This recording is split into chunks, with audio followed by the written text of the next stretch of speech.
ये क्या भैया, ना आपने सारे नाते रिश्तेदारों को न्योता दिया और ना ही भोज का आयोजन सही तरीके से रखा। समाज में क्या इज्जत रह जाएगी हमारी। अरे पैसे कम पड़ रहे थे तो एक बार बोल दिया होता, मैं ही कुछ इंतजाम कर देता। मेरे ससुर जी भी पापा की 13वीं पर आने वाले हैं। वो क्या कहेंगे कि उनके दामाद ने अपने पिता की 13वीं भी ढंग से नहीं की। आप सबको तो पता ही है कितने बड़े आदमी है वो। मेरी क्या इज्जत रह जाएगी उनके सामने। कमल का छोटा भाई विमल अपनी ही रो में बोलता जा रहा था। मनोहर जी को गुजरे आज 11 दिन हो गए थे। पिछले 2 साल से वो बहुत पीड़ा में थे। कैंसर की बीमारी में एक एक दिन सालों की तरह गुजर रहा था। उनके बड़े बेटे कमल और बहू मीना ने अपने पिता की सेवा और इलाज में अपनी तरफ से कोई कसर नहीं छोड़ी। किराने की दुकान में इतनी ज्यादा कमाई तो नहीं थी, लेकिन फिर भी जितना बन पड़ा उसमें उन्होंने कभी अपना हाथ पीछे नहीं खींचा। बड़ा बेटा कमल अपने माता पिता के साथ ही रहता था और छोटा बेटा जब से पढ़ लिख कर शहर में इंजीनियर बना था, कभी पलट कर अपने घर का रुख नहीं किया। नौकरी अच्छी थी तो बड़े घर की बेटी का रिश्ता भी आ गया था। अब तो विमल के और भी पंख लग गए थे। पिता की बीमारी का पता होने के बाद भी कभी उसने उनके इलाज और देखभाल की जिम्मेदारी नहीं ली। एक बार कांता देवी ने कहा भी, बेटा कमल का हाथ थोड़ा तंग रहता है, ऊपर से तेरे पिताजी की बीमारी पर बहुत पैसा खर्च हो रहा है, तू थोड़ी मदद कर दे तो उसे राहत मिलेगी। इस पर पलटते हुए विमल बोल पड़ा, माँ आपको क्या पता, मेरी कमाई से ज्यादा तो मेरा खर्च है। आप लोग तो यहाँ पुश्तैनी मकान में रहते हो, लेकिन मुझे तो हर महीने फ्लैट का किराया भी देना पड़ता है। आगे मेरा परिवार भी बढ़ रहा है तो खर्चे भी बढ़ रहे हैं। फिर इस बीमारी का क्या पता पापा ठीक हो ना हो, बेकार में लूटने पुटने से क्या फायदा।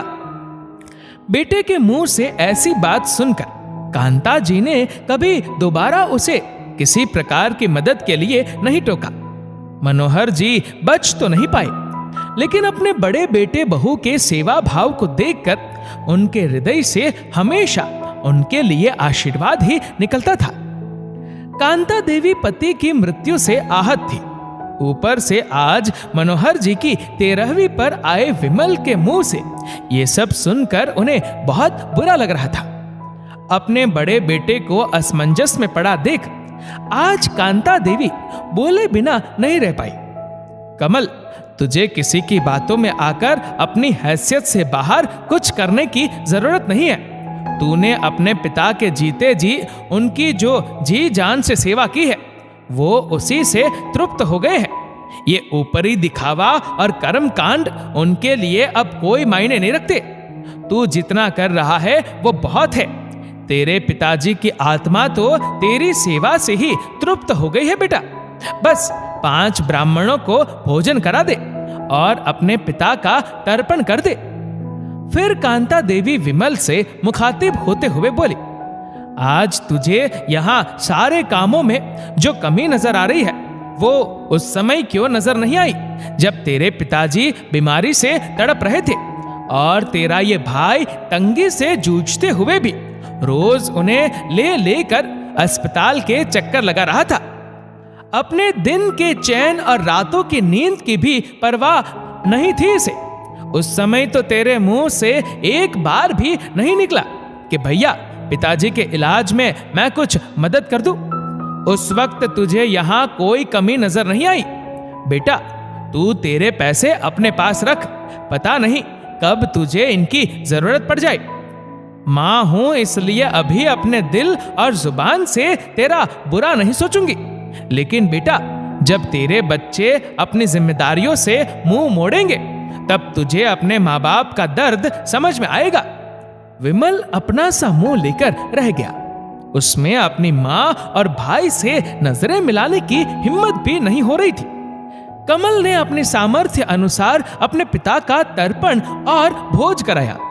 कांता देवी के चेहरे पर आज संतुष्टि का भाव था। उन्हें विश्वास था कि उनके पति तृप्त होकर इस दुनिया से विदा हुए हैं। उन्हें किसी दिखावे की आवश्यकता नहीं। दोस्तों, इस वीडियो को लेकर आपकी क्या राय है, नीचे कमेंट करके जरूर बताएगा। और अगर आपको वीडियो अच्छा लगा हो तो इस वीडियो को लाइक करेगा, शेयर करेगा ज्यादा से ज्यादा लोगों तक। और ऐसे ही और भी इंस्पिरेशनल वीडियोस के लिए सब्सक्राइब करें हमारे यूट्यूब चैनल को और फेसबुक पर फॉलो करें हमारे पेज को। धन्यवाद।